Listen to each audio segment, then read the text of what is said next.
Rick Hawley. You know Rick, of course, Don and Lois back there in the back, his parents. And Rick just wanted to say a quick word here. You know my parents, most of you, and you know my mom, and you know how close we came to losing her last fall. And we believe that her recovery was a gift from God, an answer from prayer, number one. We also believe that God uses people to accomplish these things. For starters, the first responders and the doctor and the nurses that helped her through the process.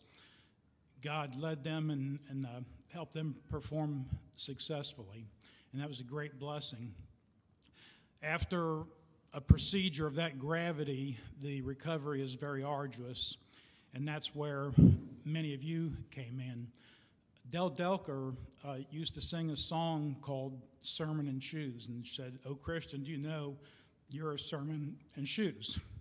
And our family was visited by a lot of sermons in shoes during that recovery time.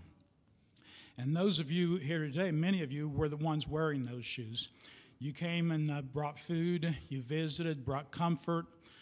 Some of you, maybe you couldn't come, but you gave prayers, and we appreciate all of that. And most of you, hopefully, we thanked you at the time, but I know with the medicines that are necessary for recovery, that possibly that maybe there were a couple that slipped by and that never happened. In case there's any of you that were never thanked, or for those of you who are praying at home and everything else, want to properly and sincerely thank all of you this morning. And we're so thankful to see her there. And in closing, I'd like to say that those of you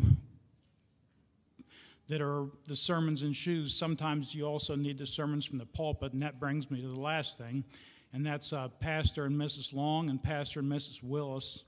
And those four people were a great assistance during this time, numerous visits, great encouragement, and they always seemed to know the right thing that needed to be said at that time. And our church, I think, is very thankful to have them as well. So, thank you.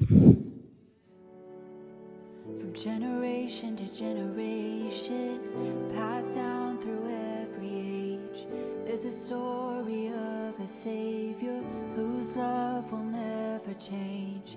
All creation will bow before Him, every tongue will praise His name. Until the day He comes again, we will say, "You